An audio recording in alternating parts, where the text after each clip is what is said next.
이번 시즌이 끝나면 롯데 자이언츠의 불펜에서 중추적인 역할을 해온 김원중과 구승민이 FA 시장에 진출하게 됩니다. 롯데 팬들과 구단 모두 두 선수의 향후 거취에 대한 고민이 깊어지고 있는 상황인데요.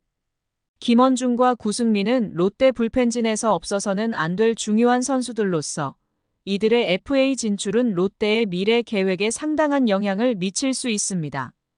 하지만 롯데는 현재 제한된 셀러리캡 문제를 안고 있어 이들의 FA 계약을 앞두고 고민이 많을 수밖에 없습니다. 아직 시즌이 끝나지 않았지만 이제는 두 선수의 가치를 냉정하게 평가해야 할 시점이 왔습니다. 최근 대부분의 KBO 팀들이 불펜 문제로 어려움을 겪고 있는 만큼 FA 시장에서 불펜 투수의 수요가 커질 것으로 예상되는데요. 그렇다면 김원중과 구승민의 FA 시장에서의 가치는 어떻게 평가될까요? 두 선수의 향후 거취와 FA 시장에서의 위치를 보다 구체적으로 분석해 보겠습니다. 구독과 좋아요 눌러주시면 영상 제작에 큰 힘이 됩니다.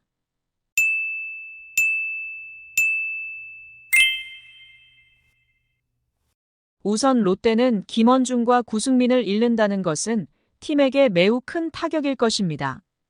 이 두 선수는 롯데 불펜의 핵심이자 팀의 승리 공식에서 중요한 역할을 맡아왔습니다. 김원중은 롯데의 마무리 투수로 활약하며 여러 차례 팀의 승리를 지켜냈고 구승민은 중간 개투로서 팀이 위기에서 벗어날 수 있도록 중요한 순간마다 좋은 투구를 보여주었습니다.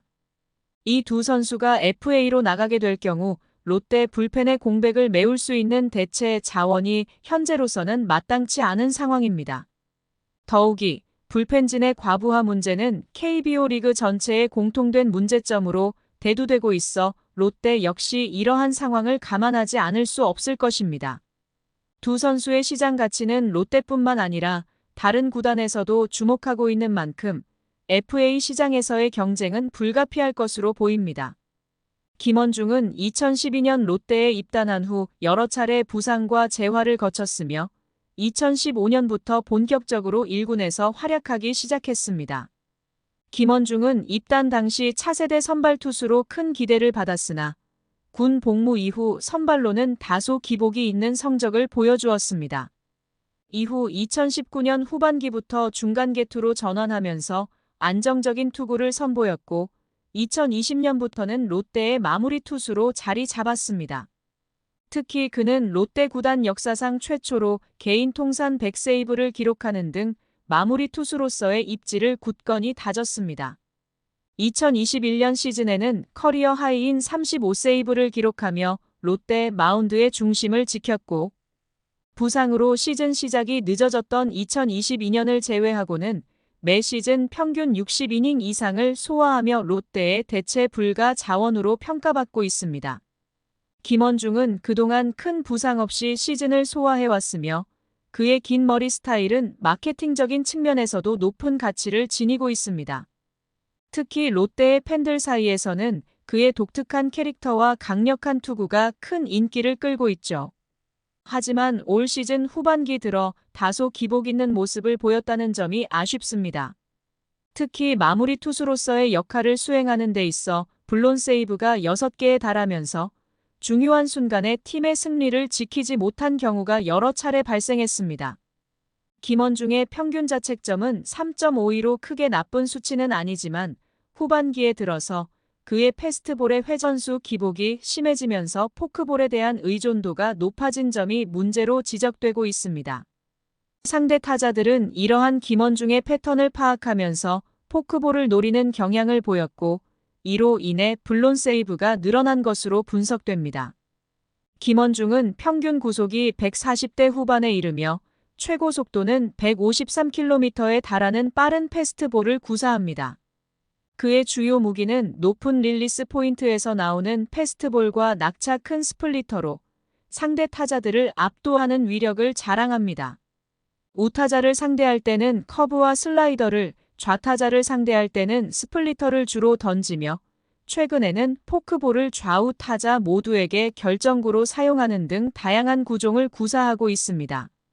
하지만 후반기 들어 패스트볼 회전수가 떨어지면서 상대 타자들이 포크볼을 공략하는 경우가 늘어났고, 이에 따른 블론 세이브가 발생하면서 팀 내에서의 신뢰도가 다소 하락한 것은 사실입니다. 그럼에도 불구하고 김원중은 여전히 30대 초반의 나이로 구위 저하를 우려할 단계는 아니며 그의 강력한 구위는 여전히 매력적인 요소로 평가받고 있습니다. 구승민 역시 김원중과 함께 롯데 불펜에서 중요한 역할을 맡고 있습니다. 2013년 6라운드 전체 52번으로 롯데에 입단한 구승민은 처음에는 큰 기대를 받지 못했지만 2018년부터 중간 개투로서 팀에 없어서는 안 될 존재로 자리 잡았습니다. 구승민은 2020년 시즌부터 매년 두 자릿수 홀드를 기록하며 안정적인 성적을 이어왔습니다. 그러나 이번 시즌 초반에는 부진한 성적으로 인해 어려움을 겪었고 한때 2군으로 강등되는 시련도 겪었습니다. 하지만 8월 이후 다시 기량을 회복하며 좋은 투구를 선보였고 팀의 중요한 순간마다 중간 개투로서의 역할을 충실히 해냈습니다.